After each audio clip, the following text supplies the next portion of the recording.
Do our childhood dreams affect our later lives? Do they help us to study our inner selves? We spoke to some children about their dreams to see if they could tell us something about their inner worlds.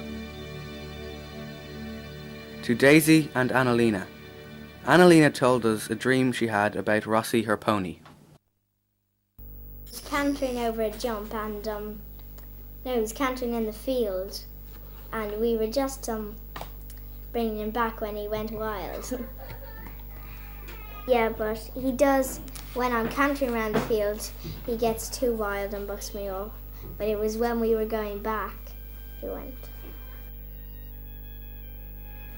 But Daisy found it more difficult to remember her dreams. Puzzled by many of our questions, she even had difficulty remembering any dream at all, until her sister Annalena jogged her memory. That was when she said that I was padlocked in a house. And nobody was able to get it open. Remember? Yeah, welcome to the first one. Lena went into her house and somebody locked her in, and then we couldn't get her out, and then we got out because she went to the window. Working with very small children needs a great deal of time and particular expertise, which our group did not have, although Jake gave us some remarkable insights. A dream is in your head. You just think about it in your head at sleep time. But this is not a dream because I'm not asleep now. Okay. And I'm not thinking about anything. Okay. So that's it. And what do you think dreams mean? Do you think they mean anything? Well, actually, I don't know what they mean, actually. But actually, some of them are good, and some of them are bad, and some of them are scary, and some of them are great. But like Annalena, many of Jake's dreams really were related to vivid events which he had experienced during his waking hours. I had a dream. So Baba was, somebody was building a big wall from up to the sky, very, very high. And then I jumped down. So Baba saved me and brought me into the house. The end. When Jake was questioned about his dream, he found it difficult to comprehend it as any kind of message. It was merely a virtual reality show he had taken part in the night before. Feel kind of dizzy. Were you dizzy? Okay. Were you happy, excited, sad, worried? What kind of thing? Sad and worried. Sad and worried, okay. And when you fell down from the wall or jumped down, did you hurt yourself? No. So Baba saved. Saved you? Saved you from what? Saved me from going down onto the ground and hurting myself and dying. So after much questioning and investigation, some of the details of Jake's activities and experiences the day before his dream helped to uncover the source of one nightmare where his toys came to life and attacked him. Now Jake, in the second dream, okay? Remember the second dream you were telling us about? And The monster dream. The monsters are all coming up. What were you watching on television that day? I was watching Star Wars. Star Wars. And were you not watching, you know that story, The Toys or whatever? What's the name of that video? Toy Story. Yes. Could Toy Story I have was been... watching all the cartoons and I was watching all the videos. And then I was having my tea and then it went out. We found the most interesting results were yielded from children who were not too young and still not teenagers yet, starting to hide behind the curtain of self-consciousness. We interviewed Ashley.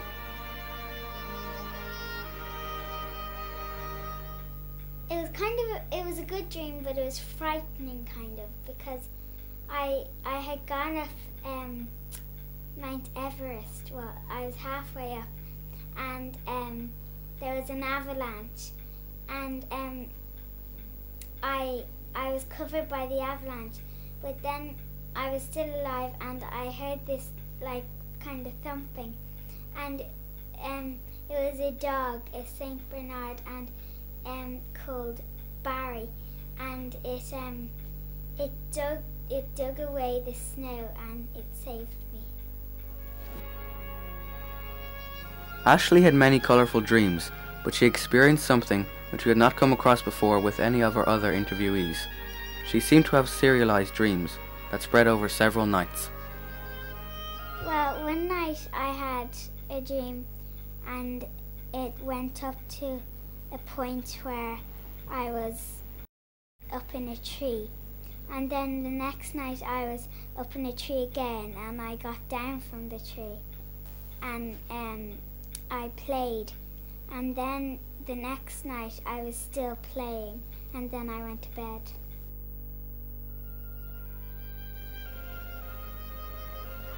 And interestingly enough, Ashley also has premonitions in her dreams of events that are going to happen in the near future. Sometimes it's really strange because, like, maybe I dreamed that my friend said, "Ashley, would you like to come to my house today?" And then the next day she would say that. Flying in space. Seeing images from the past of things that may or may not have happened. Hidden feelings and passions. Glimpses from the future of events and messages from deep in our subconscious mind. How do we describe the mechanisms of human dreams that are so vivid then just suddenly seem to fade away? Well, I think the best way for me to describe it is to imagine a human being like an iceberg. We can only see a very small fraction of an iceberg. Most of the iceberg lies beneath the water. So we put an awful lot of importance in the physical attributes of a person, but that only accounts for a very small fraction of the person. Now, in this physical world, we consciously go about doing our tasks, performing our duties and so on. But everything we do is influenced by our conditioning, our family, friends, society, our education, our experiences and so on. So our conscious life is conditioned. Now, when we go to sleep, the conscious part of us is not there anymore. So we're actually free to be the other part of ourselves, the huge part of ourselves lying beneath the surface. So there's a whole world going on there.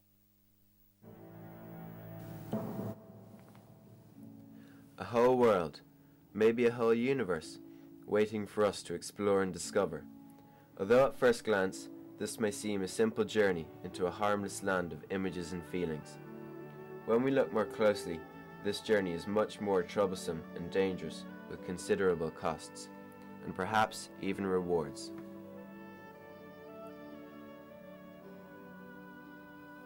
But first, many of us find it difficult even to remember our dreams.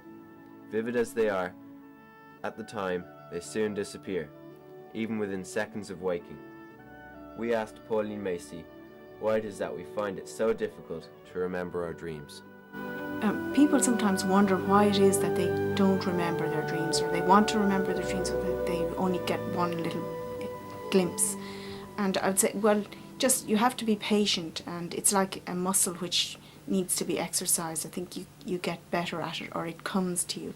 So I would say the first thing to do is to respect and honour your dreams, and make a conscious decision that you do want to remember them. Maybe, keeping a dream notepad and pen beside your bed.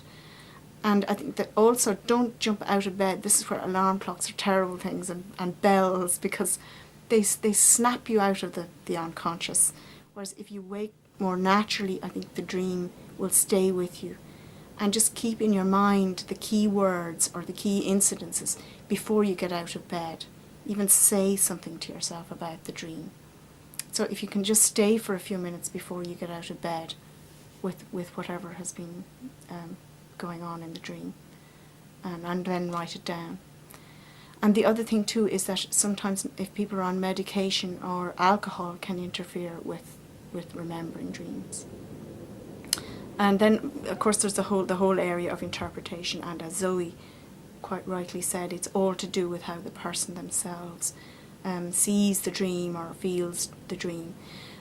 Maybe some key questions would be to ask yourself, how do you feel after that dream, or what was the main feeling? Maybe to give the dream a title, or to ask what was the message. Now, had that dream got a message for me, and what was the real message in that dream? Then the other way of trying to understand a dream for yourself would be to become each part of the dream. So, just for example, to take the Einstein dream, you know, how does it feel to be Einstein in that dream, or how does it feel to be the person, struggling with the maths problem, and suddenly Einstein comes in, you know? So how does that feel? So to actually live out each character or each significant part of the dream, and see how that fits.